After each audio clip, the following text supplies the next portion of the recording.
Sun pictures Kalanithi Maran வழங்கும் தனுஷ் இயக்கி நடிக்கும் ராயன் வெற்றி நடை போடுகிறது. சினி உலகம் நேயர்களுக்கு வணக்கம். நான் ராகுல் பிரபாகர். இன்னைக்கு நாம எங்க இருக்கோம் அப்படிங்கிறது இந்த வீட்டை பார்த்த உடனே உங்களுக்கு எல்லாருக்குமே தெரிஞ்சிருக்கும். ஆமா, சந்தியா ரகம் சீரியல் ஷூட்டிங் ஸ்பாட்டுக்கு தான் வந்திருக்கோம். ஏன் இப்போ நான் இங்க வந்திருக்கேன் அப்படின்னா, இந்த வாரமே ரொம்ப பரபரப்பா போய்கிட்டு இருக்க ஒரு வாரம் இந்த சீரியல்ல.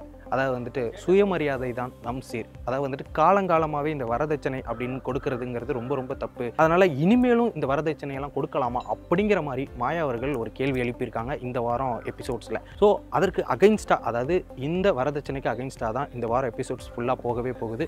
இது முழுக்க விழிப்புணர்வாகவும் இருக்கும் தமிழகத்தை சேர்ந்த எல்லாருக்குமே அப்படிங்கிற மாதிரி தான் நான் பார்க்குறேன். இந்த சீரியல் எபிசோட்ஸை பார்க்குற உங்களுக்கே வந்துட்டு பரபரப்பாக இருக்கும்போது, நடிக்கும்போது அவங்களுக்கு அந்த ஷூட்டிங் ஸ்பாட் எந்த அளவுக்கு பரபரப்பாக இருக்கும் அப்படிங்கிறது தான் இந்த ஷூட்டிங் ஸ்பாட்டில் நாம் கவர் பண்ண போகிறோம். தென் இந்த வரதட்சணை பற்றின, அந்த சுயமரியாதை தான் நம்முடைய சீர் அப்படிங்கிற அந்த தலைப்பு பற்றின விரிவான விஷயங்களை இந்த நாடகத்தில் நடிக்கிற எல்லா நடிகர் நடிகைகள்கிட்டையுமே நாம் போய் கேட்டு தெரிஞ்சுக்க போகிறோம். வாங்க வீடியோக்குள்ளே போகலாம்.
வணக்கம்ண்ணே. வணக்கம் சார், எப்படி இருக்கீங்க? நான் நல்லா இருக்கேண்ணே. நீங்கள்? சூப்பராக இருக்கேன். எப்படிண்ணே போயிட்டுருக்கு சந்தியா ரகம்?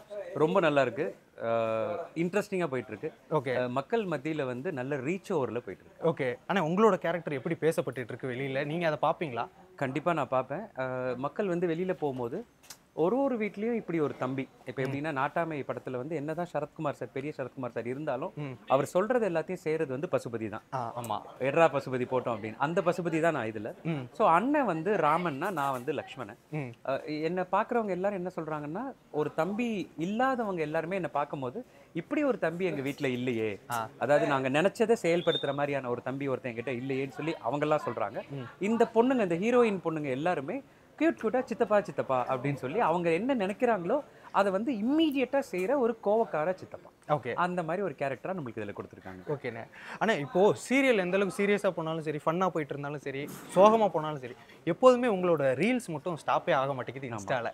அது எப்படிண்ணே டெய்லியுமே பண்ணிடுவீங்களா ரீல்ஸு? ஆமாம், எனக்கு என்னன்னா எல்லாருக்குமே ஏதோ ஒரு இடத்துல டிப்ரெஷன் இருக்கு. ஒரு 100 கோடி ரூபா சம்பாதிக்கிறவனுக்கு 101 கோடி ரூபா சம்பாதிக்க முடியலையேன்னு ஒரு டிப்ரெஷன், 10 ரூபா சம்பாதிக்கிறவனுக்கு 11 ரூபா சம்பாதிக்க முடியலன்னு ஒரு டிப்ரெஷன். இந்த டிப்ரெஷன்லேயே எல்லாரும் சுற்றிட்டு இருக்கானா, அவனுக்கு எனக்கு என்ன நான் அவனுக்கு பண்ண நினைக்கிறேன்னா, என் முகம் 4 பேத்துக்கு தெரியுதுங்கிறதால என்னோட என்னோட ரீல்ஸ் மூலமா அந்த கேரக்டரை நான் சந்தோஷப்படுத்த நினைக்கிறேன். அந்த கேரக்டர் எங்கேயோ ஒரு செகண்ட் அதை என்னை பார்த்தோன்னே சிரிக்குது இல்லை, அந்த கேரக்டர் யாருன்னு தெரியணுங்கிற அவசியம் இல்லை. ஆனா என்னை பார்த்தோன்னே ஏய் பரவாயில்ல அப்படின்னு ஒரு செகண்ட் அவன் கவலையை மறைக்கிறான்ல, அந்த இடத்துல எனக்கு 100 கோடி ரூபாய் சம்பாரிச்ச மாதிரி.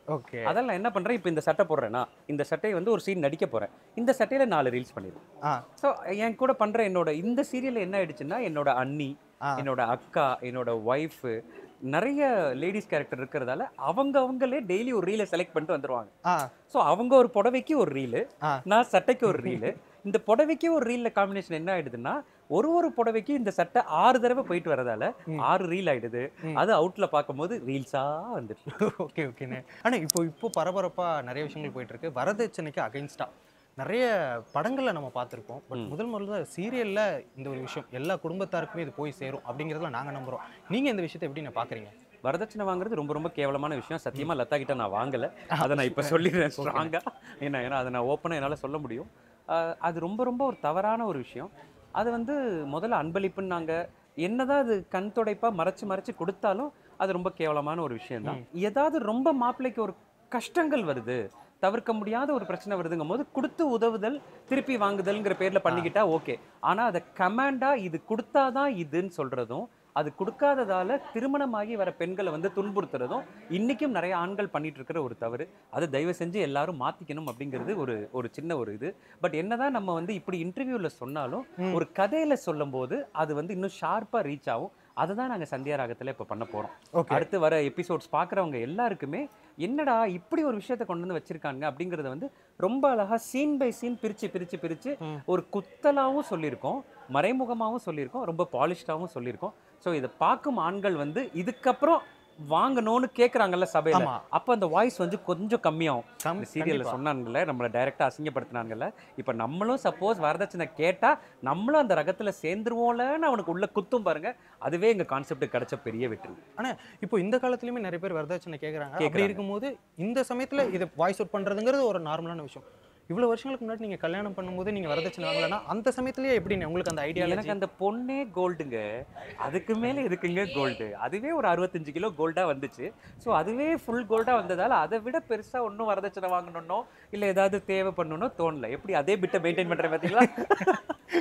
அது அப்படியே தான். ஏன்னா செம்மையாக ஒரு பொண்ணு கிடைக்குதுங்கும் போது அந்த இடத்துல போய் இன்னொரு 50 பவுனை கேட்டு 100 பவுனை கேட்டு என்ன ஆக போகுது? சப்போஸ் அந்த இது கேட்டதால இந்த பொண்ணு மிஸ் ஆயிடுச்சுன்னு வைங்க, அப்புறம் லைஃப் வந்து இன்னைக்கு வரைக்கும் ராஜ்கமல் லதாரா அப்படின்னா ஒரு ட்ரேட்மார்க் பிடிச்சி எப்படி கொண்டு வந்துட்டு இருக்கோம் பாருங்க. இதை கேவலமா ஒரு 50 பவுனுக்கோ கேவலமா ஒரு 100 பவுனுக்கோ என்ன மிஞ்சி போனா ஒரு 5 லட்ச ரூபா 10 லட்ச ரூபான்னு வச்சுக்கோங்க.